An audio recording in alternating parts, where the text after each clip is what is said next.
रामकृष्ण हरी. आमचा हा किचन आता थोडा छान वाटला. हे जरा वाढवलं आता जरा बऱ्यापैकी आलं मापा बरोबर ना.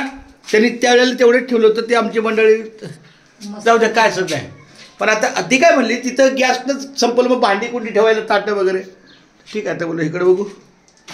हायला असं आहे का चौकोन देवा. हायला अशा प्रकारे चाललंय होय तुमचं हंगातस. हा इकडे आता माऊली मला मी खरोखर अहो कसं काय देवा आता हो का मी इकडं मशी ठेवत होतो. काय मला सांगा ना काय मी कालपासून त्यांच्याशी बोललो मेसेज येते नाही मी असं इकडे बघतोय आणि आपोआप खाली आलं काय काय माहित आपण तुकडं उचलून ठेवलं तर त्या मशीन वरचं बी तुटलं असतं. त्या माझं जोडीदार तो होता ना पण आपोआप कसं कुठे कोणाचा धक्का धक्का लागला आता इथं मशीन ठेवत होतो. माऊली आता एक मिनिट आता ह्यांचं एक वाक्य का ह्यांचं वाक्य का चुकलं. आता काल तुम्ही का बोला मी स्टॉपवर होतो येतो 9:15 पर्यंत थांबलो मी गेलो दवाखान्यात परत.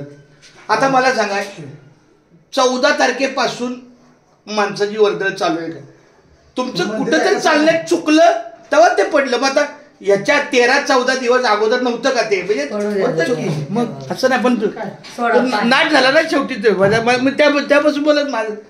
आता मला सांगा आयतं आणलं होतं चांगल्या घरात काम चालाय तर कुठं ठेवायचं कुठे ठेवायचं. आम्ही स्वतः इकडे आणून ठेवलं चांगलं होतं आणि सेफ्टीसाठी एका कोपऱ्यात ठेवले ना त्याला. बरं आता इकडं आपलं काम काय आहे का. हा अजून ह्या जरी कोपऱ्यात असतं पण ठीक हरकत नाही चालतंय. रामकृष्ण त्या कोपऱ्यात ठेवलेलं ते अचानकच पडलं. कुणाचा धक्का लागला नाही काय नाही. इकडं माणसं काम करत होती मी इथं मशीन बाहेर घेऊन आलो एका गोळा करून इथंच ठेवलं. आता त्याच्या मिशेसचा आवाज आला म्हणून इकडे बघितलं तो हे माग कळलं काय चला आता इकडं आम्ही काय नाही नाही नाही आणलं होतं त्याच्यासाठीच की देवा. बरं इलाज नाही त्याला इलाज आहे